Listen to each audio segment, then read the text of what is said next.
What a state. Look at this. Trunks of wood, bits of wood.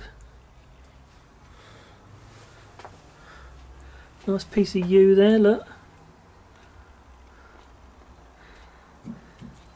More wood. Wood, tools, nowhere to live. Look at that. Some wet on the floor, because it's been so wet recently. Another bit of yew on the lathe.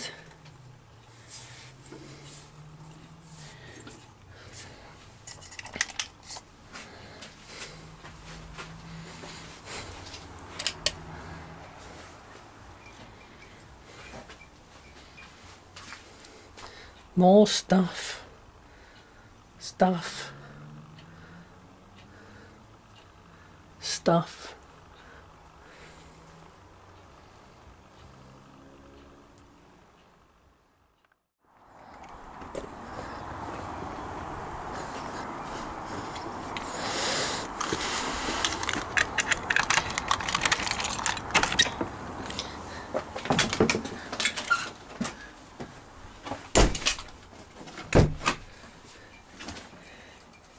Now, part of the irony is that I've tidied up in here and I actually think this is quite top at the minute.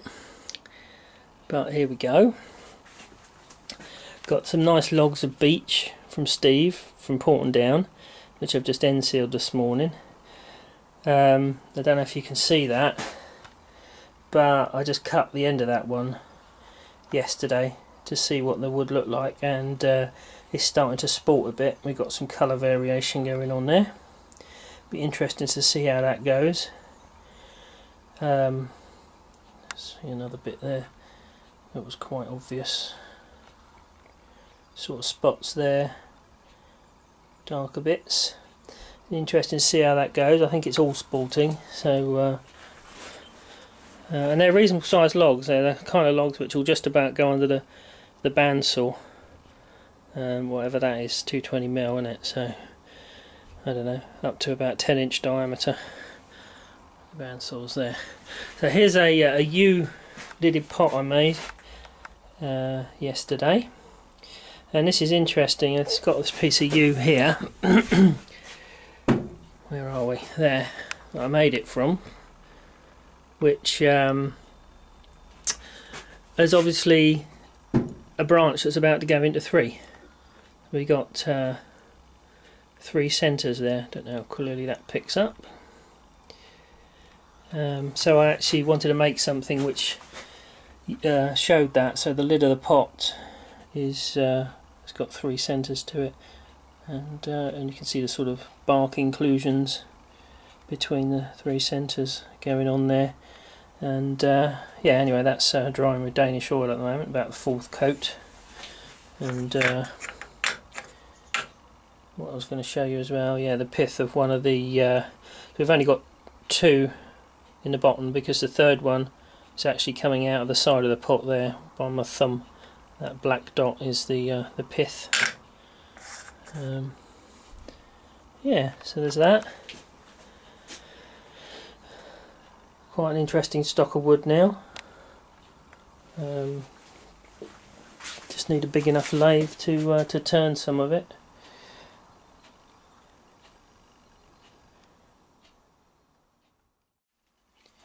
I bought another hollowing tool. I already had this one, which is here. That's got the scraper bit on the end, but we've also got the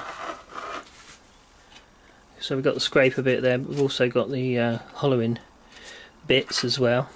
But I've also bought a similar tool, but with the cranked end. It's a bit longer to do slightly deeper hollowing, and it's got a cranked end which lets you get around underneath the lips.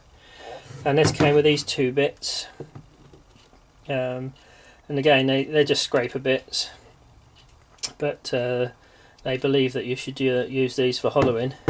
And whereas this tool's got a flat bottom from the tool rest, this one's round, and it allows you to alter the angle of the scraper and do sort of shear scraping as well.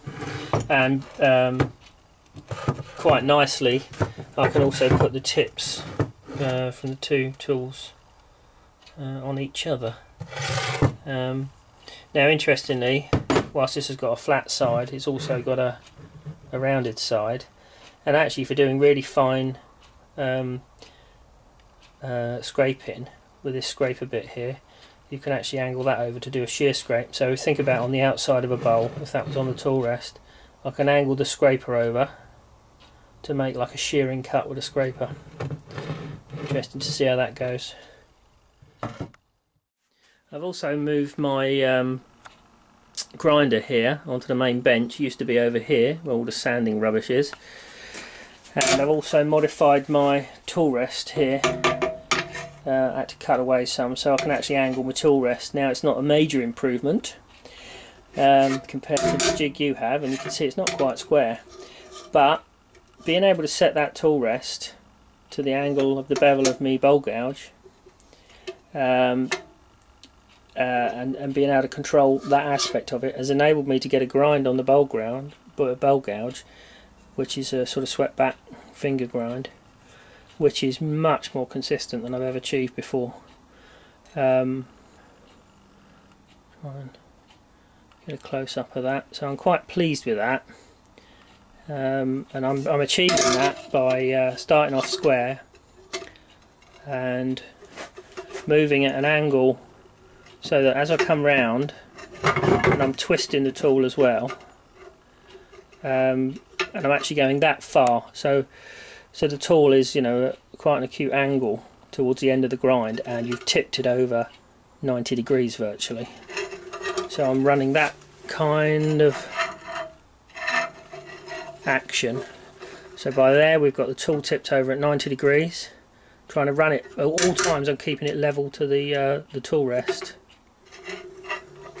It's always straight on the tool rest, and then by that end we've got it over at 90 degrees the other way virtually, not quite actually. Anyway, quite pleased with that grind, and it's allowed me to do some nice shearing cuts.